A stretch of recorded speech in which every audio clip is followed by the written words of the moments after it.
All right. Number 8, Cheryl44 says, "Hi, Pastor Mike. Thank you for your ministry. It's helped so much." I'm very, very happy to hear that, Cheryl. My question is about John 18:6.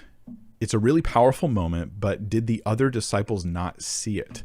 All right, let's look at John 18, verse 6 together.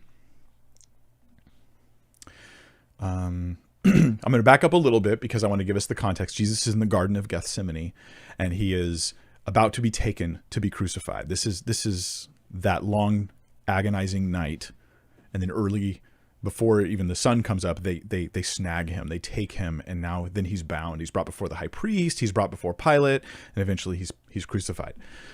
So when Jesus had spoken these words, he went out with his disciples over the brook Kidron, where there was a garden, in which he and his disciples entered. And Judas, who betrayed him, also knew the place, for Jesus often met there with his disciples. Then Judas, having received a detachment of troops and officers from the chief priests and Pharisees, came there with lanterns, torches, and weapons. Verse 4. Jesus, therefore, knowing all things that would come upon him, went forward and said to them, "Whom are you seeking?" Okay, I'm going to point out a few things because we're talking here about the differences between the Gospels.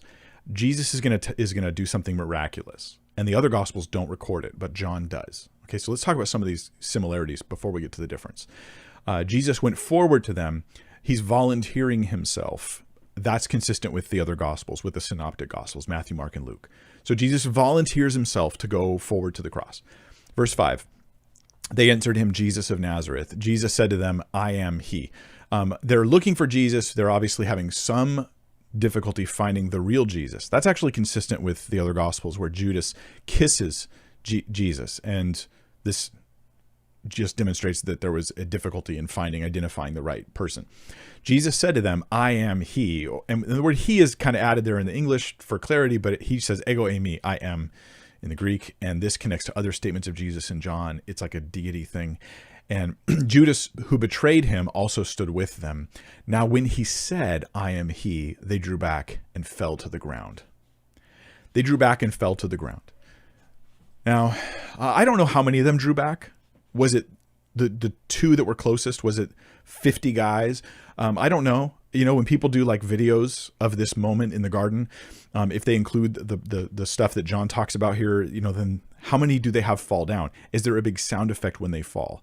Did they fall? Was it really miraculous that they fell, or were they just intimidated by Jesus? Was somebody like he walked forward and he goes, "I'm he," and they fell? I would guess it was somewhat miraculous. There's a lot we don't know, is what I'm saying.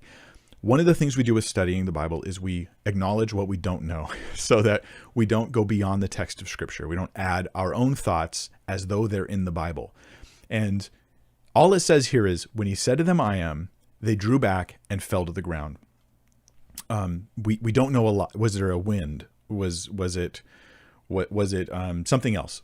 Were some of the people suddenly intimidated, realizing that they were just talking with, that's Jesus, and he's talking to them, and he was so bold and he walked towards them? We don't know. Now, the question you ask is this. Let's see. John 18:6, it's a really powerful moment, but did the other disciples not see it? The reason why I think this is a question is because it's not recorded in the other Gospels, the other three Gospels, Matthew, Mark, and Luke.